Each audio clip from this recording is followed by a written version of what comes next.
na kuitetea Katiba ya Jamhuri ya Muungano wa Tanzania kwa mujibu wa sheria iliyowekwa.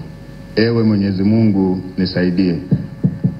Mimi Mwigulu Lameck Nchemba naapa kwamba nitaitumikia vema na kwa moyo thabiti Jamhuri ya Muungano wa Tanzania katika kazi zangu za waziri mkuu, na kwa wakati wote nitamshauri kwa hekima na uaminifu Rais wa Jamhuri ya Muungano wa Tanzania, na kwa vyovyote vile sitatoa siri za baraza la mawaziri. Ewe Mwenyezi Mungu nisaidie.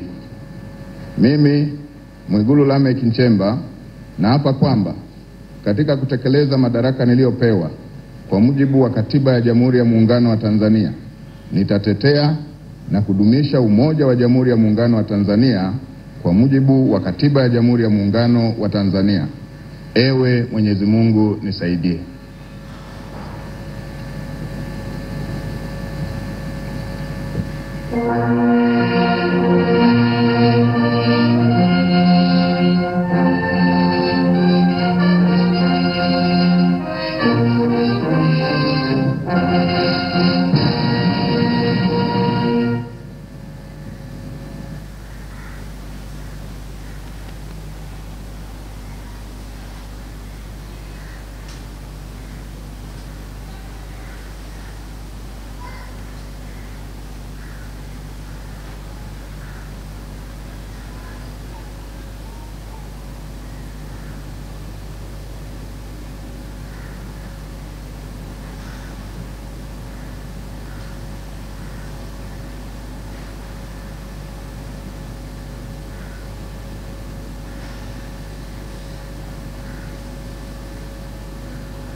Mheshimiwa Rais alikuwa akimkabidhi Mheshimiwa Waziri Mkuu miongozo ya utendaji kazi. Mheshimiwa Rais wa Jamhuri ya Muungano wa Tanzania, kwa heshima na taadhima, naomba uridhie Katibu Mkuu kiongozi aweze kurejea katika nafasi yake.